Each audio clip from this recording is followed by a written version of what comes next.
ज्ञान the treasure में आपका स्वागत है। और हम आपको बताएंगे, अगर स्त्रियां सिर्फ एक बात का ध्यान रखें तो हमेशा हर जगह सुरक्षित रहेंगी।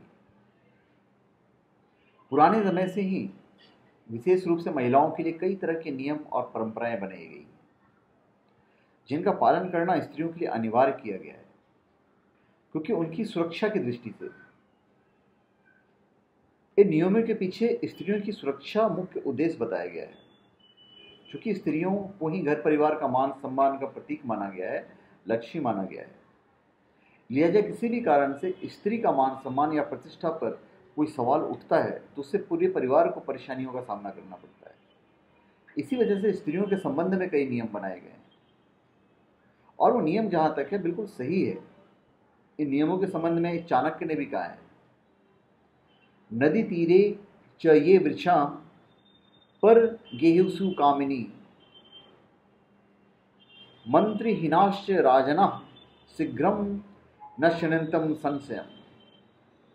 अर्थात नदी के किनारे लगे हुए पेड़ पौधे, दूसरों के घर में रहने वाली महिला और जिस राज्य में मंत्री न हो उसका राजा बहुत जल्दी नष्ट हो जाता है, समाप्त हो जाता है। इस चीज की गहराई को समझिए। स्त्रियां जो पराये घर में रहती हैं उनका जीवन भी सदैव संकट में रहता है, उनकी इज्जत आबरू संकट में रहती है।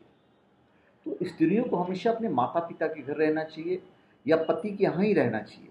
ये दो बेस्ट ऑप्शन है। इसके अलावा विशेष परिस्थितियों में वे अपने विश्वसनीय रिश्तेदारों के यहाँ भी रह सकती है, लेकिन पराये घर में रहना इनके लिए दुखों का कारण बन सकता है। बहुत सारे रीज़न है। अगर आप माता पिता के घर पे नहीं हैं, आप अपने पति के घर में नहीं हैं, आप अपने भाई के घर पे नहीं हैं, तो प्रॉब्लमेटिक क्या है, बहुत सारे प्रॉब्लम्स आ सकते हैं। इज्जत वाली बात रहती है, मान सम्मान वाली बात रहती है, हर्ट करने वाली बातें रहती हैं, बहुत सारी हैं और ऐसी संभावनाएं सदैव बनी रहती है। चाणक्य कहते हैं कि जिस राज्य के राजा का कोई मंत्री या सलाहकार नहीं है वो भी बहुत जल्दी नष्ट हो जाता है, जो उसका मतलब था। राजा मंत्रियों की सलाह के बिना राज्य पर शासन नहीं कर सकता है। तो जो कहा गया है, जो चाणक्य ने कहा हो तो सही है ही है। बाकी हमारे धर्मशास्त्रों में भी कहा गया है कि औरतों को हमेशा अपने माता पिता या फिर अपने पति का घर ही, ये दो घर ही उनके लिए सबसे सर्वश्रेष्ठ है।